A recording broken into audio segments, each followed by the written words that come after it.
Sí hay quien quiera ir, pero con multitud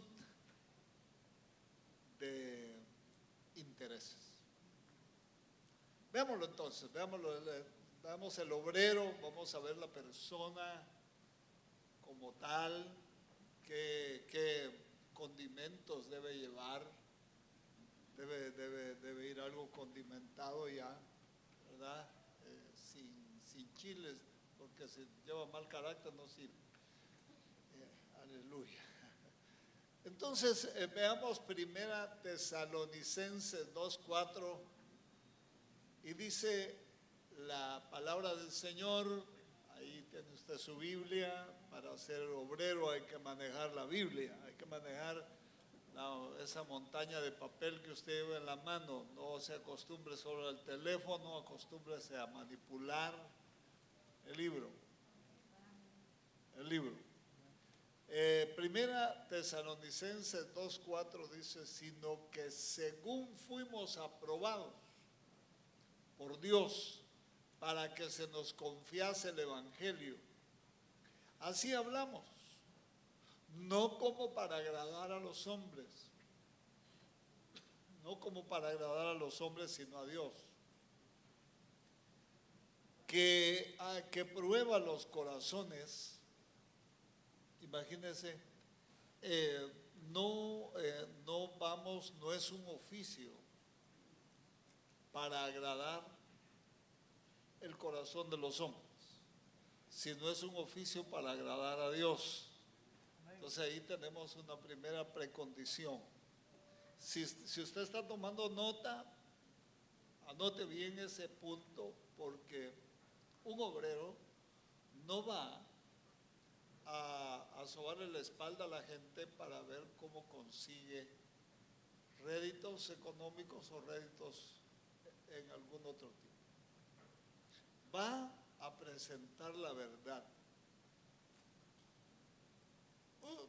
Usted tiene que saber que la verdad no es muy popular. Por eso es de darle de veras un abrazo imaginario a usted, porque está aquí. Y a todos los que están en las iglesias, a los hermanos de esta zona, que están en las iglesias con su pastor, también viendo a través de los medios, y por supuesto los que lo van a ver después, si se puede,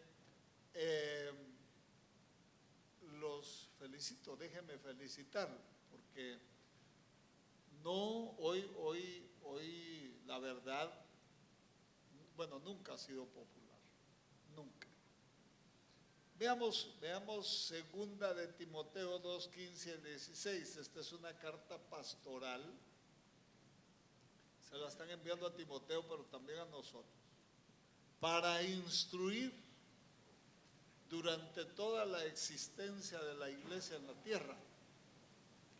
Las cartas tienen un destinatario definido, en el caso de las de Pablo, pero son cartas que iban a tener vigencia absoluta desde su redacción y publicación hasta el rapto. Ahí no hay para dónde moverse uno. Procura con diligencia presentarte a Dios aprobado, como obrero que no tiene de qué avergonzarse, que usa bien la palabra de verdad, mas evita las vanas palabrerías, porque conducirán más y más a la impiedad. Todo esto tiene un trasfondo en la zona donde está siendo escrita la carta. ¿Quién es un obrero? ¿Quién es un obrero? Un obrero es una persona que tiene cualidades avanzadas de preparación, diríamos, bíblico-teológica. Esas dos precondiciones también son muy importantes, bueno, esenciales. Y conocimiento en el funcionamiento de la iglesia iglesia local. Debe saberlo todo en el sentido de cómo funciona la iglesia local. Acuérdense que la iglesia local es una fracción del cuerpo de Cristo, es un miembro del cuerpo de Cristo, una parte, pero tiene una estructura, un dinamismo local. Tiene que saber cómo funciona. Por eso es bueno que los que van a ser obreros puedan rotarse en las distintas posiciones en el liderazgo. No tanto porque les guste o no les guste servir en las distintas áreas, sino porque hay que aprender. Entonces, la iglesia local es un taller donde se esculpen los obreros, donde se forman, pero también donde sirven. Entonces es un doble propósito, ¿no? Sirven y aprenden. Por eso es necesario moverse. Si tiene alguna visión de ir al campo misionero más adelante. Y que además de estos avances en un verdadero discípulo, es un verdadero discípulo, esto es esencial. Antes de mandar a los discípulos, el Señor les dijo: el que quiera venir en pos de mí, el que quiera ser mi discípulo, niéguese a sí mismo, tome cada día su cruz y sígame. Antes de tomar esa decisión, yo no sugiero que una persona se mande al campo misionero. Esa es una decisión personal, no es una decisión pública, es personal, pero esencial, porque si no va a ir pensando en todo menos en lo que está haciendo. Es integrante de la segunda línea, debe ser como ya de la segunda línea en la iglesia local, como esperando un llamamiento a un ministerio primario. Al parecer, todos los que hemos enseñado a otros hemos malinterpretado la posición de obrero y nos ha parecido bien y fácil, sencillo, mandar a los que predican bonito. Se les concede, digamos, que predique, se les da el privilegio del púlpito, que prediquen un día, y qué bonito mensaje. Se le dio otra vez bonito, pero tiene un carácter de salsa de chile habanero mezclado con jalapeño y piquín, chiltepín, revuelto. Entonces no funciona, porque va a ir o su corazón es un pequeño banco de ahorro, es una alcancía, no un templo. Es peligroso eso, porque la alcancía, ¿qué quiere?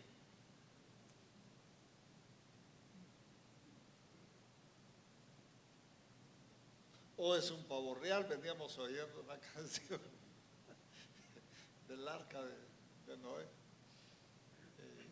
El pavo real se sube a lo más alto y se pone a cantar y dice: no, Dios mostró su belleza en mí, no hay nadie como yo. La gloria de Dios se refleja en mí. Ese no pensaba en nadie más, sino solo en sus plumas. Entonces, toda esa gente debería no ir al campo misionero, quedarse en el taller hasta que le talle Dios esos filos peligrosos. Entonces, nos ha parecido bien de mandar a los que quieren ir, ni siquiera a los, porque como no hay obreros, nos hemos ahorrado lo que Jesús estaba haciendo. Y esto, ojo para los pastores, porque es más fácil mandar al hermano que quiere ir y que más o menos predica bonito. Pero es más fácil que meterse al altar, porque lo que hizo el Señor fue ir al altar a orar al Señor de la mies para que envíe obreros a su mies. Pero comenzando con los pastores, con nosotros, el altar como que tuviera repelente, asusta. Todo lo puede uno hacer, convertirse uno en el fotógrafo de la iglesia. Cuando uno va a las iglesias, a todas las iglesias puede hacer uno bien un documental. Cuando el pastor es diácono, el diácono de bienvenida no hace nada, el pastor lo hace todo. Él da la bienvenida y despide, pero en el culto no está. Entonces, en otros casos es el fotógrafo, en otros casos el camarógrafo, en otros casos buscando cómo escaparse del altar. Entonces, esto es muy importante. En lugar de mandar al más bonito, a la parejita más bonita, a la pareja que se ve más pareja en la iglesia, pero que en la casa no ha de ser tan pareja, aleluya, nos manda uno y cabal van a dar nos dan una lección después, porque después no hay uno que hacer con ellos y no sabe uno cómo moverlos de ahí, y cuando uno los mueve, pues mueve un montón de sentimientos. A Timoteo el apóstol Pablo le dice que se presente no a los hombres. Entonces al obrero hay que enseñarle que es obrero de Dios. No es obrero de la iglesia, no es obrero del nuevo pacto, no es obrero de la misión, es un obrero de Dios que va a ir a dar testimonio de Dios, que va a estar bajo cuidado, va a estar bajo cobertura, bajo autoridad, pero es obrero de Dios. Note, esos detalles son muy importantes. No tiene de qué avergonzarse. Yo quisiera tal vez instruir que de aquí en adelante veamos el pasado un poco de los ministros, de los obreros que enviamos, porque después son carísimos en lágrimas cuando enviamos gente que no tiene una hoja de vida solvente. Aún en las empresas piden antecedentes penales, policíacos, piden todo, ¿verdad? Y nosotros no pedimos nada porque entendemos que Dios, que solo porque los oímos cantar, hubo un cambio cuando de nuevo nací. Sí, pudo haber un cambio en algunos, en una buena mayoría, pero no en todos. Entonces, ese es un riesgo. Entonces, aquí, un obrero que no tiene de qué avergonzarse, es decir, que no tiene cola, que no lleva algo atrás, pues, es lo que quiero decir, no se me quede viendo. Bueno, que ahorita solo los ojos apenas se los veo. Aleluya, los demás ya no se lo veo. Es una buena estrategia ahora, porque el que se pone así enojado ni se le ve. Bonito. Pablo exhorta a Timoteo a presentarse en un ambiente muy crítico como el de hoy, porque allá estaban proliferando los falsos maestros. Había muchísimos maestros que predicaban cualquier filosofía. Estamos hablando de maestros religiosos. Y le dice Pablo preséntate como un verdadero maestro que no tiene de qué avergonzarse.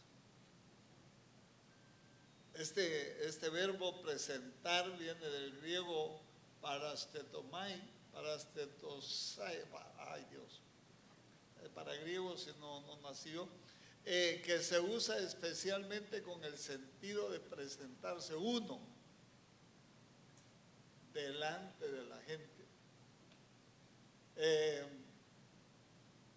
Pero para uno que ha pasado la prueba, fíjese, hay unos que pasan, el dóquimos es el que ha pasado la prueba como el oro. El oro lo licúan, es decir, literalmente a fuego, y la plata también, y le van sacando todas las impurezas hasta que el orfebre se ve la cara en el oro. Ese como que es el punto, ¿no? Aquello que ha sido probado y ha sido hallado útil. En la construcción habían piedras de precio, en la construcción de edificios en la zona de Medio Oriente, y las piedras de precio se vendían a un precio alto, porque eran para ángulos, la piedra del ángulo. Entonces se vendían a un precio alto. Todas las piedras eran probadas, las que iban a ser para una construcción eran probadas. Y la piedra que tenía algún defecto le ponían una A grande, mayúscula, porque esa era una piedra reprobada, y el griego es adokimastos, que quiere decir probada y encontrada defectuosa. Eso fue lo que le dijeron a aquella iglesia. Fuiste probada, fuiste pesado, fuiste hallado falso, le dijeron aquel rey. Esa era prueba de piedras. Las piedras para el edificio vivo del templo de Dios tienen que ser piedras aprobadas, que no tengan falla, porque si tienen falla no van a coincidir con la otra que no tiene falla. Va a quedar algo ahí, un vacío. Y usted se acuerda, bueno, por lo menos los edificios que se ven hoy en el Medio Oriente, el muro occidental, el muro de los lamentos, no usaban cemento, ni asfalto, ni mezcla para pegar las piedras.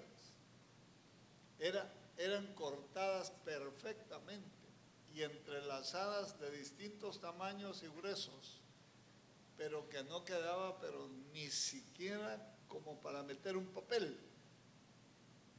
Hoy han gastado las orillas del muro de los lamentos en la parte de abajo, de tanto meter papelitos de peticiones. Pero esas piedras estaban bien cortadas. Así es la necesidad de obreros. Por eso era que el Señor estaba orando al Padre que enviara obreros, porque los obreros, no solo los 5 ministerios son enviados por Dios, los obreros son enviados, porque así dice el Señor. Ruega o roguemos al Señor, he rogado al Señor de la mies que envíe obreros a su mies. Entonces los obreros se encuentran en el altar, los pastores, no en la silla. Cuando usted ve a los hombres que frecuentan el altar, es muy probable que ahí entre ese grupito de gente, que es muy poca gente que viene al altar, estén los obreros. Habría que buscarlos. También en cuanto a conocer de cerca la palabra de Dios, hermano, no se puede enviar a una persona que no tenga ni idea de lo que está predicando solo porque encontró un texto y lo sacó y predicó. No, tiene que tener una idea general de la Biblia. En la Biblia se pierde uno, hermano. Son 66 libros. Y hay que ubicarse uno en dos coordenadas. Esto agárrelo en su corazón. Es, diríamos, la forma de estudiar la Biblia, ubicarse uno en el tiempo y en el espacio. Porque si no, no entiende uno lo que está pasando ahí. En el tiempo y en el espacio. Por ejemplo, no entenderíamos en nada lo que pasó con Jacob, con cuatro mujeres, si no nos ubicamos en el tiempo y en el espacio. No entenderíamos qué pasó con Abraham y Sara si no nos ubicamos en el tiempo y en el espacio. ¿Por qué no le fue contado como un pecado como sería hoy? No, porque Sara era la señora, era la dueña de Agar. O sea, tenía potestad hasta de matarla. Se la dio al esposo. Hay que ubicarse uno en el tiempo y en el espacio. ¿Por qué los profetas dijeron cosas que en este tiempo? Imagínense, Juan estaba vestido de piel de cueros de camello y comía chapulines con miel, ni siquiera con sal, porque está bien doraditos con sal, ¿verdad? Pero con miel sí que no le encuentro ningún sabor a eso, ninguna esperanza de que me lo coma algún día. Pero esa era la fuente de proteínas de ese tiempo. Era un alimento especialmente para los esenios que vivían en el desierto, aislados de la comunidad judía. Se habían ido a meter al desierto huyendo de la perversión de los hebreos del tiempo, de su tiempo. Entonces, no logro entender muchas cosas si no se ubica en el tiempo y en el espacio. Esta palabra está conectada con también, que traza bien la palabra, con los sacrificios. Dice que los sacerdotes tenían que ser, pero doctos, diestros en partir la víctima, en los pedazos que había que partirla, de tal manera de darle a Dios lo que es de Dios, quemarlo en el altar, y a los sacerdotes lo que les correspondía. No se podía hacer nada más que eso, hacerlo bien hecho. Miremos 3 características del obrero, así rapidito. El obrero debe ser libre. Antes de mandarlo hay que ver si es libre.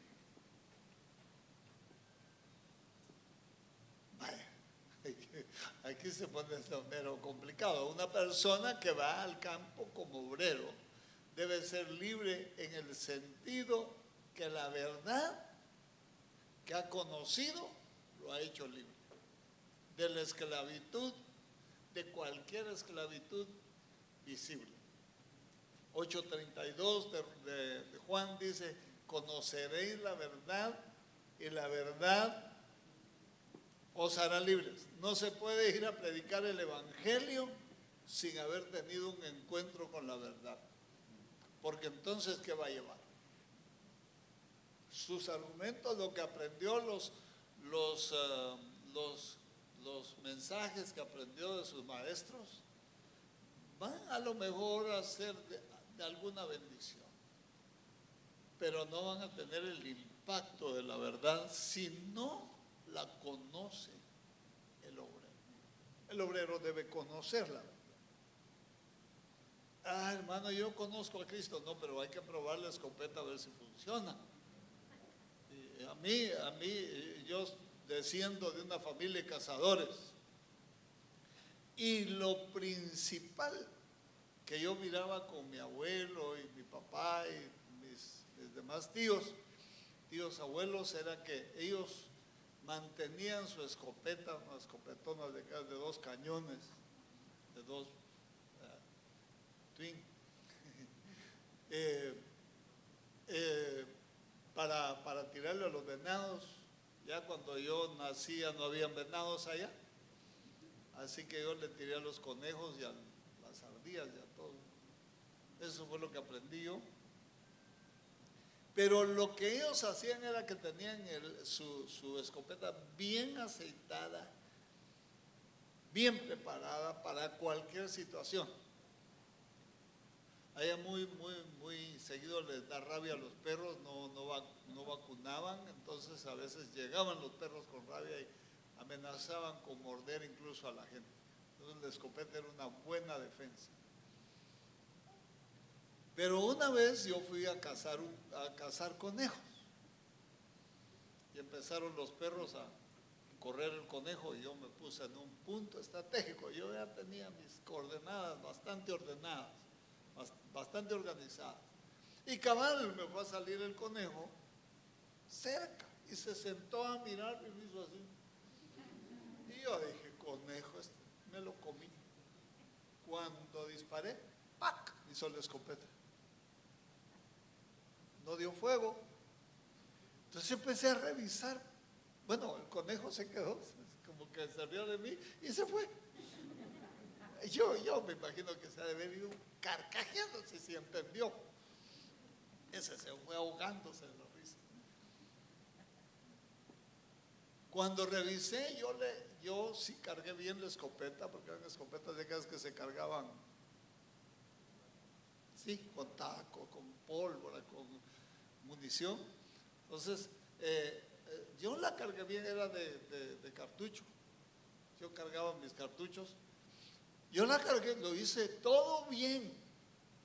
Pues revisé otra vez, desarmé el tiro. Lo único que no le cambié fue el fulminante.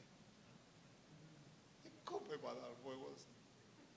Entonces, si la verdad es ese fulminante, todo lo demás no va a funcionar si el fulminante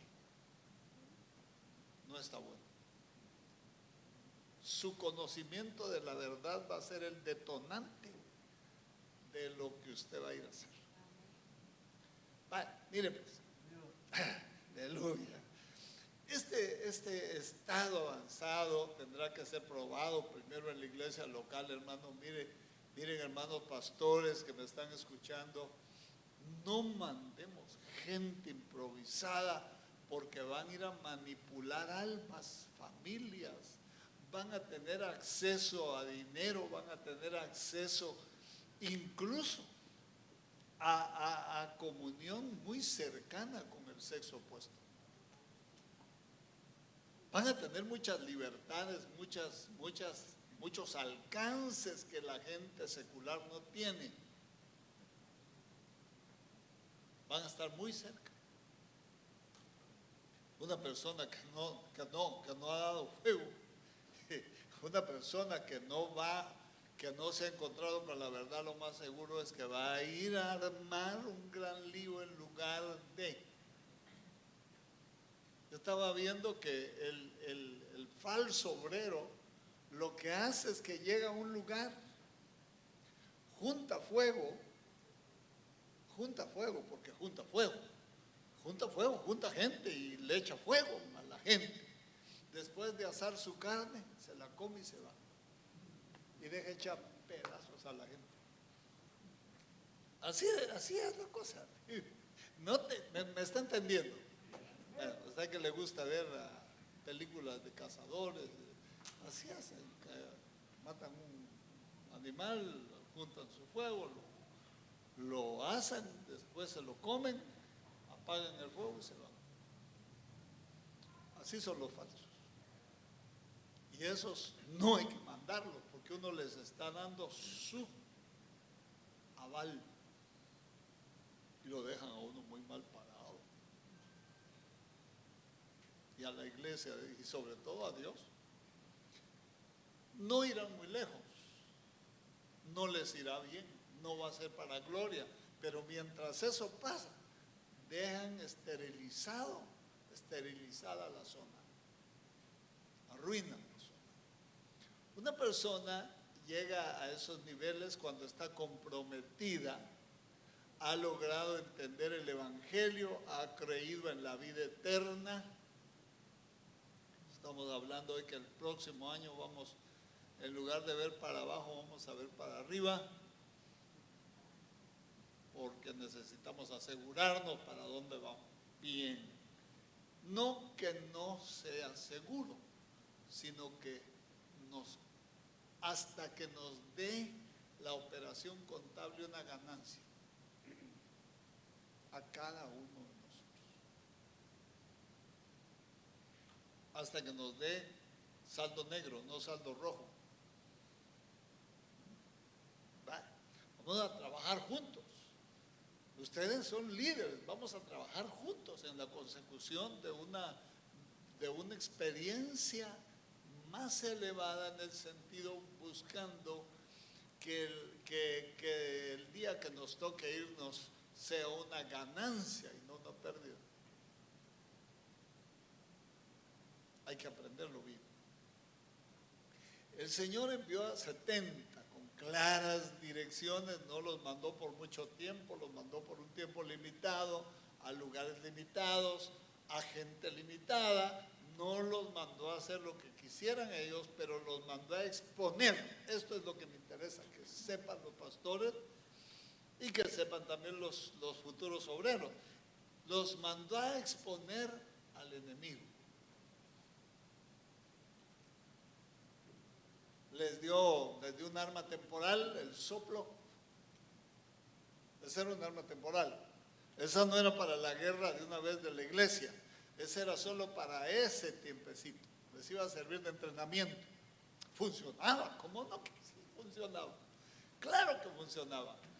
Pero los mandó a un segmento, a las ovejas perdidas de la casa de Israel, a una zona en particular, hizo cuentas como un buen general y los mandó de 2 en 2 a exponerlos al reino de las tinieblas.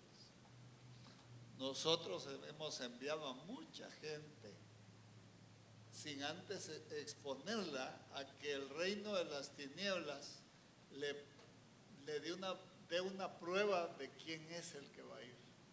No hay mejor test que el que pasa el diablo.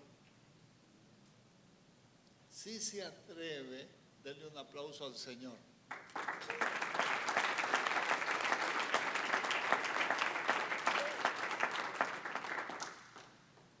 Hay que enviarlos, hay que exponerlos a gente estorbada para que los liberten antes de ir. Pues si no saben qué hacer con uno de casa, ¿qué van a saber con uno de allá afuera? En la casa hay confianza. En la casa, si uno se equivoca, el pastor tiene la culpa, pero ya afuera es el obrero. Tiene la culpa al pastor, siempre se le echa al pastor. Cualquier cosa. Si no hay alcohol gel en la entrada, el pastor tiene la culpa.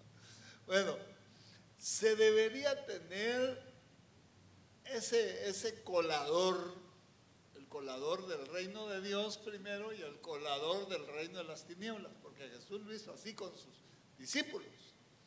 Fíjese que los mandó de 2 en 2 y regresaron, les dijo: vayan a sanar enfermos, vayan a libertar de endemoniados y vayan a levantar muertos. Regresaron, no levantaron muertos, pero regresaron contentos que aún los demonios se habían sujetado en su nombre, en el nombre de Jesús. Esa exposición es necesaria. A ver qué resultado dan. A ver ver si no vienen. Yo creo que no hay Dios, hermano. Ese era falso, ese no servía. Mire, hermano, yo creo que yo soy apóstol. Ni siquiera pasar la prueba para considerarlo un candidato a ser obrero. Yo creo que soy esto, yo creo que soy el otro, yo creo que soy iluminado. Sí, iluminado, pero del otro lado. Bueno, entonces vea todas estas cosas, estas pruebas deben ser importantes, son filtros para que no se nos pasen los que no deben ir de nuestra parte en el nombre de Jesús. No deben ir. Por lo menos en Misión Cristiana Nuevo Pacto, en todos lados puede ser que sí, pero aquí no. De aquí para adelante los coladores van a ser un poco más finos, aunque tengamos que llorar delante del Señor que envíe obreros a su mies. Que les dan gloria a Dios. Eso da seguridad. Lógicamente que se les haya visto frecuentando el altar, ¿verdad? Porque si no conocen el altar, no conocen nada. La segunda, traza bien la palabra, de verdad. Conoce la Biblia. Sabe qué textos, tal vez no se lo sabe de memoria, pero sabe qué textos están en la Biblia y qué textos no están. Si le dice por ahí a Dios clamando y con el mazo dando, como dice la Biblia, eso no está en la Biblia. Si le dice por ahí, allá, yo iba contra la vía en una calle que acababan de cambiarle sentido en Guatemala hace muchos años. Iba yo en contrasentido y no me había dado cuenta. Y me paró un señor de la autoridad y me dijo, ¿va en contrasentido? Le dije, que es doble vía. No, ya acaban de cambiarme, solo que no están las señales todavía, pero acaban de cambiar. Nunca las pone, pero bueno. Pero ahí estaba el policía, entonces empezó que le voy a dar un ticket, una remisión, dicen, cuando le va a dar una remisión, le va a costar tanto y va a darle vueltas al carro. Cuando le empiezan a dar vueltas al carro es mala seña. Y va de mirar las llantas y lo miran a uno a ver qué cara tiene, si ya se asustó, ¿verdad? Y de repente se me acercó a la ventanilla y me dijo, mire, me dijo, considerando que es usted, le voy a dar una oportunidad, como dice la Biblia, me dijo, ayúdame que yo te ayudaré. Algunos hermanos, ¿y dónde es ese verso? No existe. No existe. Ni uno de los dos que le acabo de decir, esos no son versos. Pero así dice la gente. A veces hasta en la televisión dice, como dice la Biblia, Dios clamando y con el mazo dando. Dice, no es cierto. Ayúdame que yo te ayudaré. Lo que quería en palabras latinoamericanas era una mordida. Y como yo no era cristiano, se la di. Me confieso ante la multitud. Porque no quería pagarla.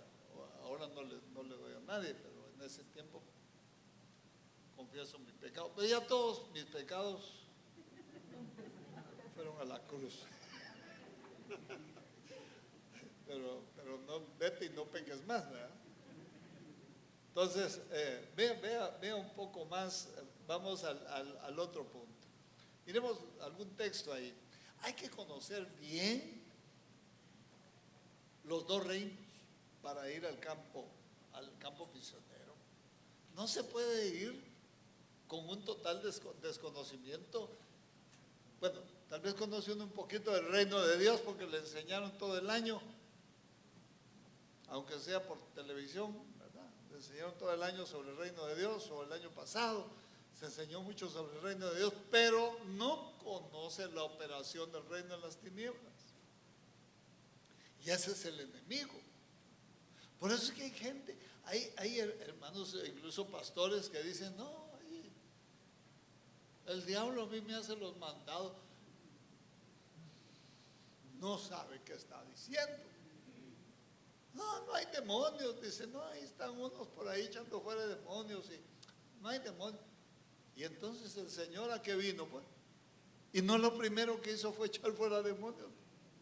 Entonces el Señor no era cristiano. Denle un aplauso al Señor si se anima. Entonces el Señor no era verdadero. Si lo primero que hizo fue echar fuera demonios. Lo primero. Después empezó a sanar. Después empezó a libertar oprimidos por el diablo. La mayoría de enfermedades tienen que ver con ese reino y con nuestra desobediencia. La mayoría, no todas, pero la mayoría. Miremos 1 Corintios 10:4, porque las armas de nuestra milicia no son carnales, sino poderosas en Dios para la destrucción de fortalezas. Y también dice la Escritura en Efesios, porque no tenemos lucha contra carne y sangre. Esa es otra cosa que tenemos que el obrero debe saber que no va a pelear con los hermanos. No, debe saber que no lo mandaron a pelear con la gente. Porque si va a pelear con la gente, perdió la visión. Por estar peleando con la gente, el diablo se le sube en la neck y lo acaba. Debe ir claro que no va a pelear con ningún género humano. Debe ir claro. Eso debe ser de primera línea. Una condición básica, que no va a pelear con la gente. Porque si uno empieza a pelear con la gente, pierde los derechos de ser un enviado del reino de Dios, porque en lugar de usar las armas que Dios nos dio para combatir lo espiritual, agarramos las estrategias humanas y nos empezamos a amargar con la gente, a pelear con los pastores vecinos.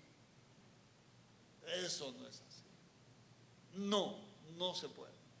Entonces, sino contra potestades, huestes espirituales y todas las obras de maldad. Miremos un poco, yo tengo que ser mesurado con el tiempo.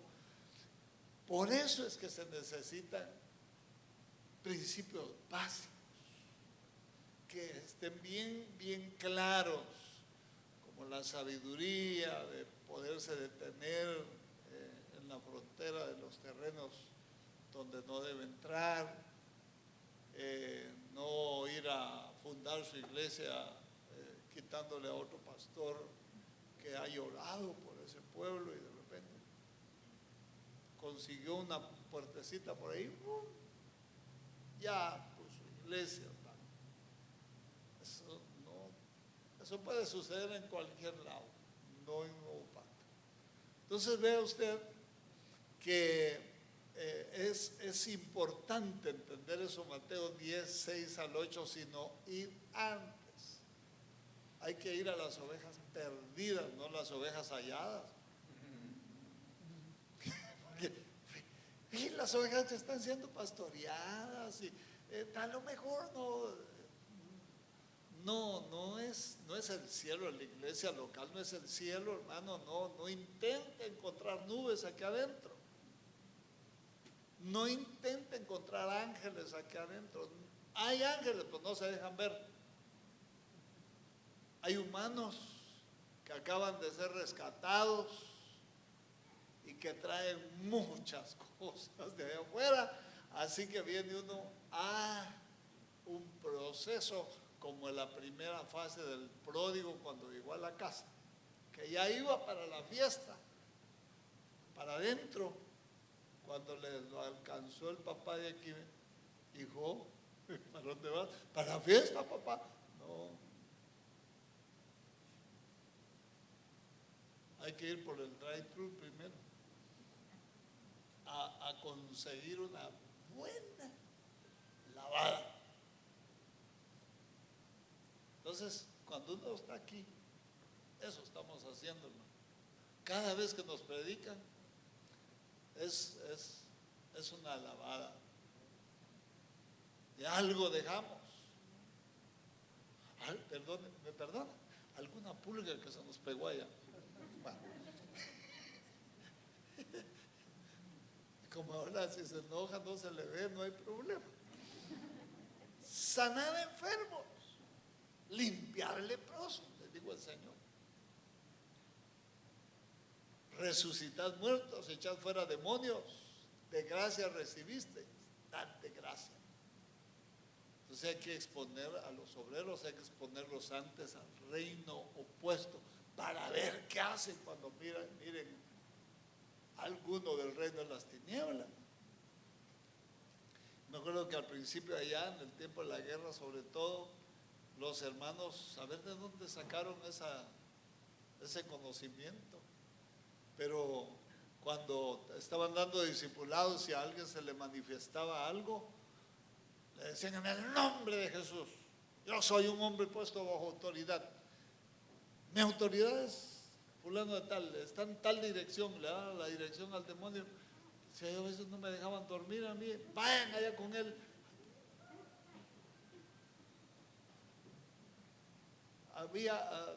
Es que hay que ir uno a ver si el conejo no se va riendo de uno.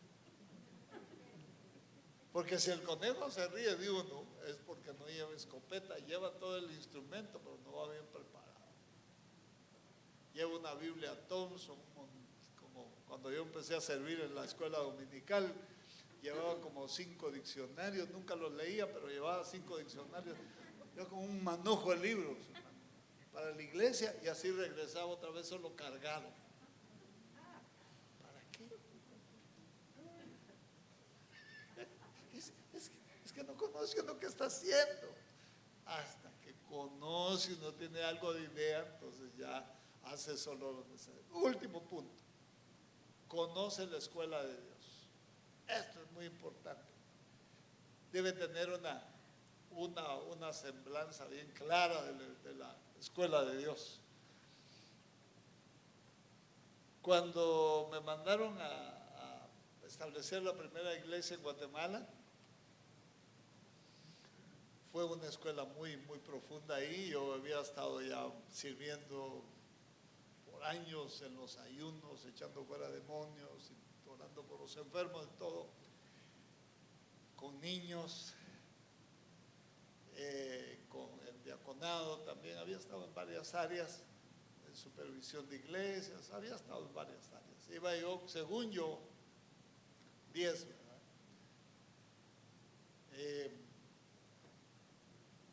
Solo habían 5 ancianitas peleándose y un hermano que no tenía trabajo desde hacía 3 años. Pero cuando me fueron a dar posición, habían como 160 personas, un grupo de alabanza, hermano, pero bueno, y empezaron a danzar todos, precisamente en un terreno baldío, es una polvazón. Dije yo: gloria a Dios, esta era la iglesia que yo necesitaba para hacer el ministerio. Cuando llegué el martes, solo la señora que estaba haciendo limpieza en una entrada, así en un pasillo, y le pregunté: ¿y los hermanos? ¿Y qué hermanos? Me dijo, algo molesta. ¿Qué hermanos? Me dijo, los que estaban en la iglesia el viernes cuando me instalaron. Ellos no son de aquí, son de la Juana de Arco, son del San Rafael, son de no sé dónde. Y el grupo de alabanza, es el de San Rafael La Laguna. ¿Ah, sí? Entonces no son de aquí. Si aquí no hay nada. Ahí sí que dije: el gran poder de Dios, hermano. Y ese grupo después averigüé que se lo habían propuesto a 80 obreros y ni uno lo quiso. Lo conocían, porque era como el chorrito de la hormiga de cri cri, ¿verdad? se hacía grandote, se hacía chiquito, ¿verdad? Y estaba de mal humor. Ese fue mi diagnóstico al final. Mire, ahí fue una escuela impresionante. Tenía mi cuenta bancaria, yo algo como previsor, ¿no? Venía de un buen trabajo y tenía mi cuenta bancaria. Entonces me habló el Señor un día, en la entradita del ministerio, me habló, me dijo: te voy a enseñar a no tener. Esa es la escuela de Dios, cuando uno entra a una materia ya en el campo, como cuando uno va a la universidad y asigna una materia. Te voy a enseñar a no tener, así se llamaba la clase, no tener. El carrito viejo que yo tenía, que le decían, acababa de salir aquella línea del Cherokee Chief, del Jeep, acababa de salir, pero allá en Guatemala, para decir que algo no sirve, dice chish. Entonces los hermanos, los 2, 3 hermanos de la iglesia le decían el Cherokee Chish a mi carro, porque no servía. El carro empezó a molestar y a molestar y a molestar y a molestar y a molestar, hermano. Mire, se acabó la cuenta. La última molestia que me acuerdo de hoy fue que se le estalló una llanta sin razón. Agarré mi libreta yo y me fui al banco. Pasé preguntando por el precio de la llanta y me dijeron, y fui al banco. Dije: necesito, hice el retiro, y me dijo el jovencito de la ventanilla: ¿va a cerrar su cuenta, señor Viejo? No, le dije, no. Mire, lo que usted está sacando es justo lo que tiene con todos los intereses. Pues sí, le dije. Sí, porque el carro estaba de 3 pies, no me iba a ir así a la casa. ¿Cómo? Se acabó la cuenta. Empezó a tronar los huesos, hermano, porque veníamos de un tiempo de abundancia. De abundancia de todo, tenía un buen trabajo. Un tiempo, hermano, que pues como no teníamos ya que fuentes de proteínas, en lugar de comer chapulines, porque no habían ahí, empezamos a encontrar que vendían tacuacines ya arregladitos, o sea, en toda la orilla, en toda la periferia de la ciudad. Imagínense la alimentación de esos tacuacines. En toda la periferia de la ciudad, ahí en ese barranco había muchos tacuacines. Entonces había un cazador de tacuacines y él nos pasaba vendiendo barato los tacuacines. Así que en lugar de chapulines, como Juan el Bautista, yo aprendí a comer tacuacín. Bueno, ya sabía comer, pero ahí sí me especialicé. Casi saco un posgrado en tacuacín, porque solo tacuacín comíamos toda la semana, pues no había otra fuente de proteínas. La escuela de Dios, mire, y después me explicó el Señor: te he enseñado a no tener, para cuando yo te provea medios, no te emociones si te vayas a ir detrás del dinero. Y Dios me ha guardado hasta hoy, hermano. Dios me ha guardado hasta hoy de estar viendo a los hermanos con cara de dólar. Los necesito, ¿cómo no? Son necesarios, como todos saben que son necesarios. Pero no veo yo una familia más que ir a la iglesia como un recurso económico. Lo veo como gente que Dios salvó para cuidarlos, tengan o no tengan nada, de igual manera. Entonces, muchos se van detrás del dinero, algunos lo consiguen, otros no, pero al final de la carrera tienen el dinero, pero no van a hacer la obra de Dios, solo fueron a conseguir lo que lo que quería. Entonces, es un camino escabroso. Se trata de salvar lo que se ha perdido, no salvar lo que está formado, no salvar a los que diezman en otra iglesia. Eso no hay que salvarlos, están salvos. Hay que buscar lo que se ha perdido. Bueno, yo casi termino ya, tengo mucha información, pero la información a veces, si es muy larga, no se retiene. De cierto os digo que si el grano de trigo, ese es otro punto y ya con esto termino. El último, 2 minutos. El obrero que va a comenzar una obra es un grano de trigo que tiene que morir para llevar fruto. Si no muere, no lleva fruto. Porque el que siembra no cosecha tan fácilmente. Si usted se acuerda cuando sembraba milpa, cuando se trata de sembrar, es de inversión, trabajo. Pero no sale la milpa en el momento que uno echa el maíz, y sale la milpa en los elotes y las mazorcas y hacer atol de elote y tamalitos y riguas, acuayes, dicen en Guatemala.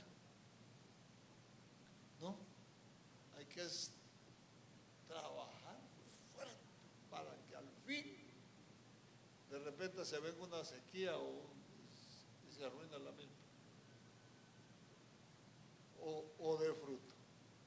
Entonces el grano de trigo tiene que caer a tierra. Por eso es esencial que el obrero que va a ir a esperar un llamado al ministerio sepa que no va para ser grande, va para bajar, no para subir. Yo sé que estoy desanimando, pero no hay mejor forma de ir seguro al ministerio que desanimar. Esa es la mejor estrategia. Cuando un paracaidista se va a lanzar, el instructor le dice: mire, nadie va a envolverle su paracaídas, usted lo va a envolver. Si no lo envuelve bien, es hombre muerto. Envuélvalo bien, de tal manera que baje vivo.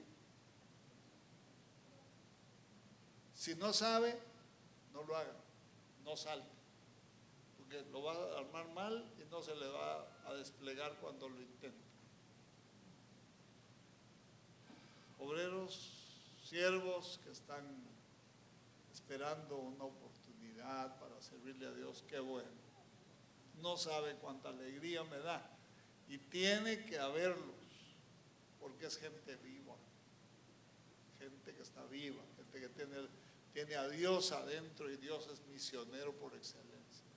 Tiene fuego adentro, no puede soportar ese fuego, pero sepa que va a ir a una misión delicada, muy importante, y que debe ir sabiendo que va arriesgando incluso su propia vida.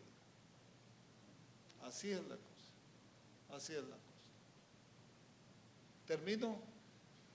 No sé qué le ha merecido esta primera parte, pero yo quisiera que deje descansar un poquito la silla. No le voy a pedir que pase adelante porque no se puede, pero póngase en pie para que descanse la silla un segundito. Y vamos a hacer una oración.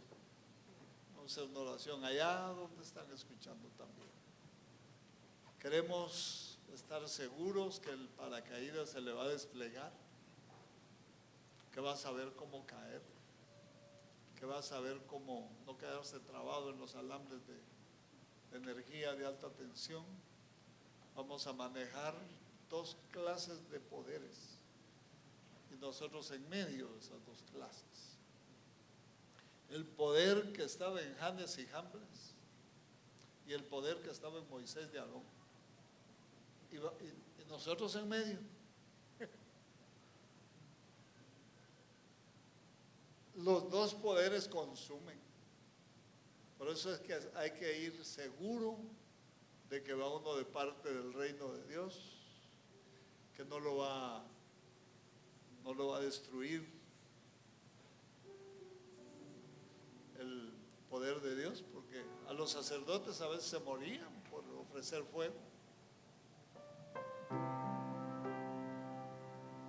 Pero también la gente se muere porque el otro lado lo agarra, lo mata. Porque el diablo vino para robar, matar y destruir. Entonces hay que estar preparado para eso. Hay que saber qué hacer ante esas grandes posibilidades. Sobrevivir. Por eso, de veras, es una bendición saber que estamos sobreviviendo a una carrera larga en el ministerio, y que hay gente que viene atrás inspirada por lo que ve. ¿Cómo no? Nos llueve sobre mojado. ¿Cómo no? La gente está viendo lo que haces. Pastores que han tardado ya años en el ministerio, de veras, déjeme decirle que Dios lo bendiga. Que Dios lo bendiga. Porque este trabajo es incomparable, maravilloso, pero sumamente complejo. Padre bendito, que moras en gloria, yo bendigo a tus siervos que están aquí, los que están a la distancia.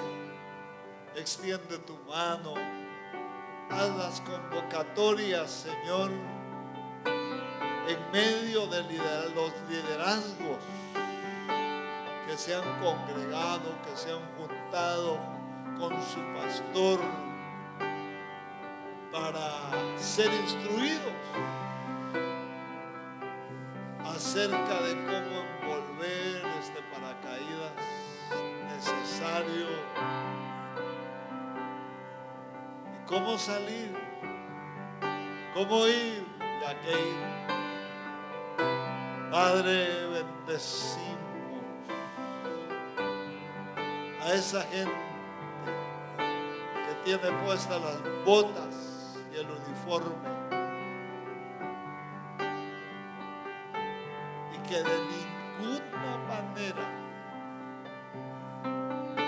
se va por caminos desviados. Bendice sus pies seguros sobre la roca, en el nombre de Jesucristo, en el nombre de Jesucristo, en el nombre de Jesucristo. Oh Dios, bendice a cada uno por nombre.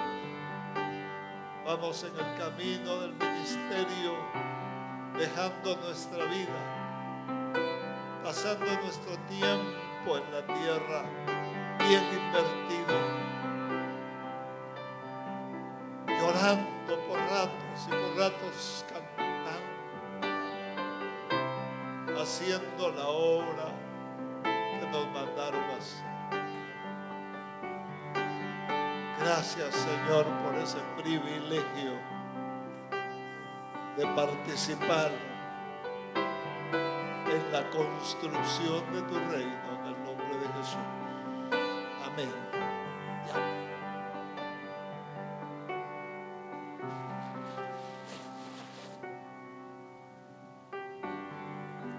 Gloria a Dios. ¿Se anima a darle un fuerte aplauso al Señor, hermano? Aleluya. Gloria al Señor. Mis amados, vamos a hacer un receso de unos 10-15 minutos para iniciar nuestro siguiente tema. Los hermanos pastores que están viendo los videos, también le animamos a que en 10-15 minutos se vuelvan a conectar para preparar nuestro siguiente tema. Me parece que aquí en el área de cafetería hay ahí algún cafecito disponible con algún panito. Solo quiere rogarle que pasemos en orden y con distancia, con el propósito de poder cuidarnos los unos a los otros. Amén. Amén, hermano. El Señor les bendiga. Qué bueno tenerlos aquí. Y en 15 minutos